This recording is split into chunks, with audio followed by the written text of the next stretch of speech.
I'm here at the new property of the land that we just closed on, and it's spring and things are coming to life, and it is just so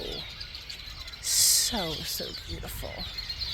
And we're in the process of moving in, but all of this food growing in my lawn, and there's dandelions here.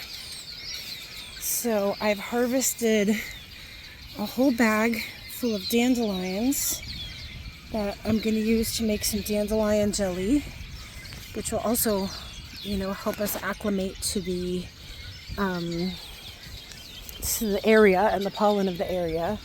And then there's also tons of lamb's quarters, which are wild spinach. So I've picked quite a few of them so that I can go ahead and make saag for dinner, which is just kind of the perfect thing. I mean, look over here, we've got this, and then here is an entire patch of lamb's quarters, and people look at this and they see weeds, and I look at it and I see extremely nutrient dense food that is, to nourish our bodies, and it's everywhere, and I see so much lush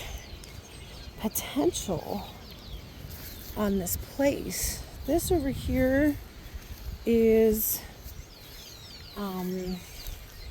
that's dock right there, this plant here, curly dock. And then here, this is prickly lettuce, and this actually is very relaxing and calming. It makes a good tea. It's actually the basis for an herbal smoke mix. So, and then here, these young dandelions that haven't yet flowered are ideal to add to my lettuce. So, here, to add to our greens mix that we're gonna make, Miner's lettuce. So we're just like so in gratitude, and we're so in abundance. And when we look for the abundance around us, it starts to become obvious how much there is. And about 10 years ago, I just decided, I'm going to learn 2 new edible plants a year. And so I would take the easiest ones first: alfalfa, red clover, nettles, dandelions. And then I started to challenge myself to use them. These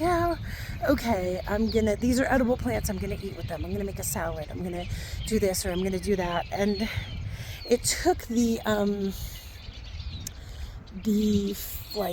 resistance or the fear or the distance away, because then it was really doable. I remember I picked a bunch of nettles and I made macaroni and cheese, like cheddar macaroni and cheese, and I mixed the nettles with it after steaming them, and it was so good. And then there's other things that I've eaten, I'm like, oh, that was pretty bitter. But I know now, this is choice.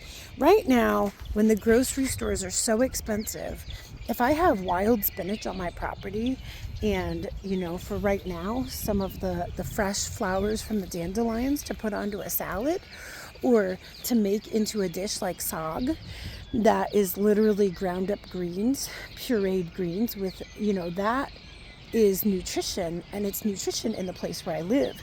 And one of the amazing things about people who are herbalists, one of the things that they talk about is that when you consume the plants in the area where you live, it actually has specific nutrients or medicine for the people that live in that place. So, just 10x the nutritional value if it's fresh picked from your lawn. Now this, I know, hasn't been sprayed with pesticides. I'd think twice if I knew that the place had been sprayed with pesticides, but I think that's a personal decision, you know. There's some argument to be made for the fact that eating the nutrients is better than not eating them at all. So anyways, I just wanted to show you, and I'll take some pictures and post once I've actually made the things with it. So